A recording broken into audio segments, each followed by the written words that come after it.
Dust has settled, and Mjolnir is the winner. What an absolutely terrible YCS experience. Please make sure you guys smash the link, grab out of that subscribe button so you guys don't miss out on more Oz content. So, the illusion of diversity. Top table updates for what we had at round 14 for this event. So this basically gives you a little bit of a snapshot into your format. 45% of your field was yummy, which is just a ridiculous conversion rate. Like, I'm actually like, it's crazy.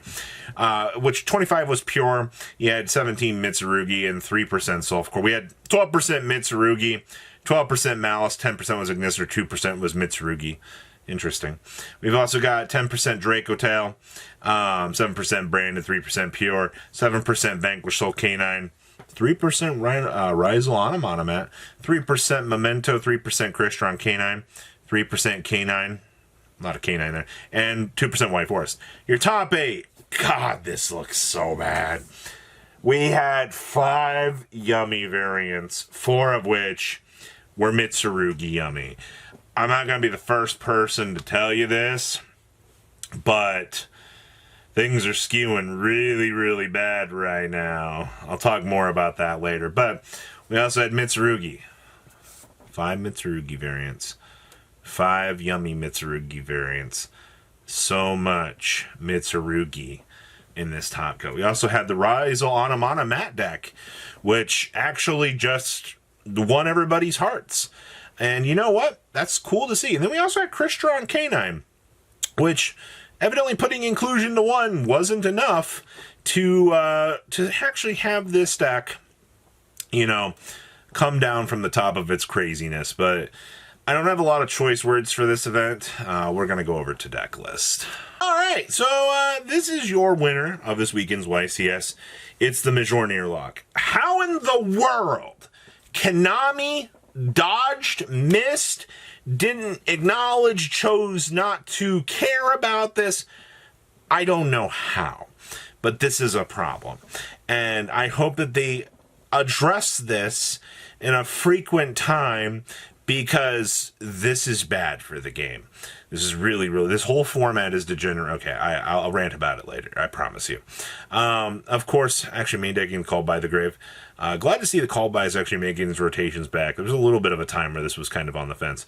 Deltas and Gammas being cited right now kind of as a counterplay to Mitsurugi, which is good. We also do get to see the Clockwork Knight doing its job down here. And you also do get to see Noroi being one of the best cards that has come out in the modern era times. This card is actually cracked at what it's capable of doing. Next up here, we have Yummy Mitsurugi.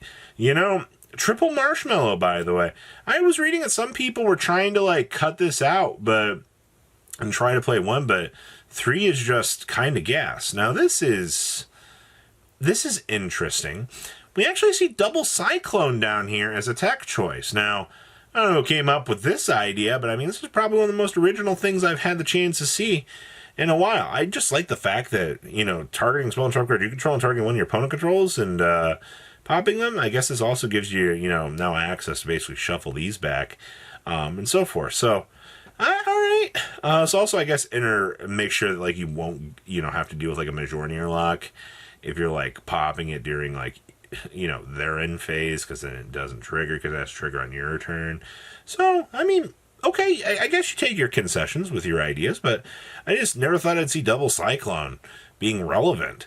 Next up here, we have Mitsurugi. Yeah, that's right. That's actually pure Mitsurugi. And this is what I like. So we talk about that Fossil Dino was kind of ruining, you know, modern era Yu-Gi-Ohs, because you have all these level 4 monsters, they just kind of float onto the field for free. So your goal is just to go, oh, hey, what if we just slap Fossil Dyna on top of, or, you know, just search for this off of, you know, these worthless level 4s that are doing nothing. I mean, some games it doesn't really matter, but I mean, you can go make a Tornado Dragon if you need to. It all just depends on the matchup. You also do see shifters showing up down here. And of course, having access to Retaliating Seas. It's very, very strong, but Mitsu is just erupting in this format. This deck has just turned into such a crazy monster. And it's all because Amino Habagiri is just one of the best one-card starters this game has ever seen.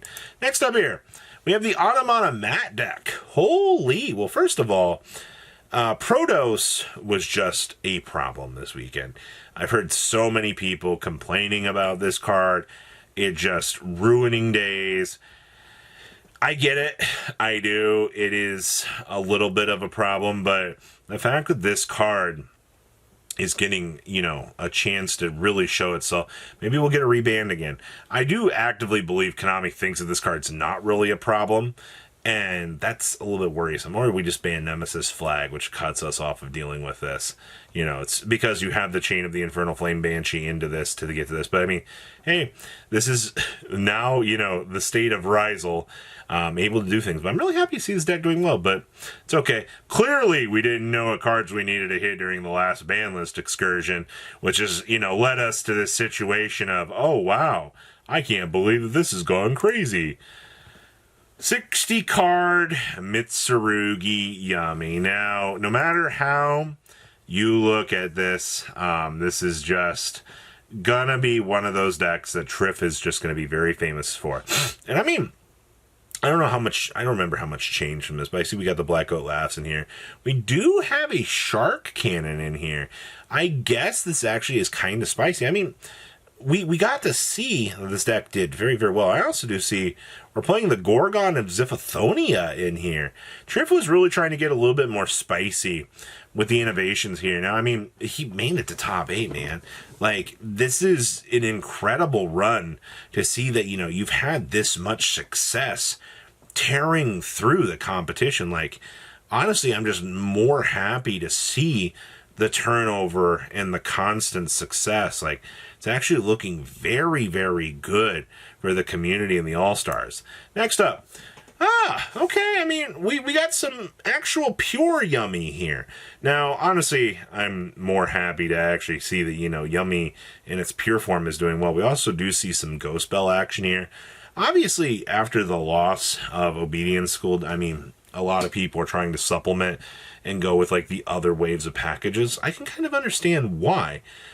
This is cool. Hey, look, it's Althinion down in the extra deck. Just because we can Metaltronius, wipe out their big monster, and that actually is going to kind of hurt them a little bit. They need to see the big body, kind of make sure that they can do their thing.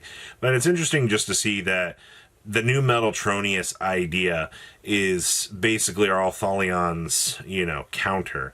That's kind of interesting to think about, though, that, you've got this level of counterplay already being explored in this meta. All right. Oh, boy. Yummy Mitsu. I mean, hey, man, it's 43 cards. We're scraping down the fat. We're not doing what Triff's doing out here with all the other craziness, but that's fine. I do see we are side decking the Dark Spirits Mastery with the Lava Golem. I think that ends up being fine. We also do see the Shark Cannon. So I guess Shark Cannon was a pretty big tech choice this weekend. Just kind of as that ability to steal a resource from your opponent. Because being able to steal something like, their Yummy monster from their graveyard, I feel opens up some major plays. I do see we are side decking the Croaky down here as well. So that's going to be a big help for actually kind of getting this deck off of the ground and getting initial setup. You also do see the Triple Delta as side deck options as well, but this all looks pretty standardized, I feel for what, your meta is typically expecting to be seeing here. And then our last list here. Oh, hey, look, more Double Cyclone. So I guess, once again, I mean, this is just, the good stuff now. Going with the Triple Marshmallow. 1/1/1 of each of the names, but we've also got the Futsu actually showing up as a resource in this. It's kind of interesting. We also do see the Zombie Vampire. So yeah, typically anytime Futsu's involved, I mean, Zombie Vampire just kind of becomes this free little body. Also do see we are playing the Gravity Controller because, linking out the Herald of the Arclight to go into Mitsu combo. Kind of a little bit stupid, but, and then, of course, they play the cat to recycle back the Herald. So definitely a lot going on with this list. But what do you guys think? Please leave a comment down below. Tell me what you guys think. I'll see your beautiful faces back here in day, guys. Patrons, thank you.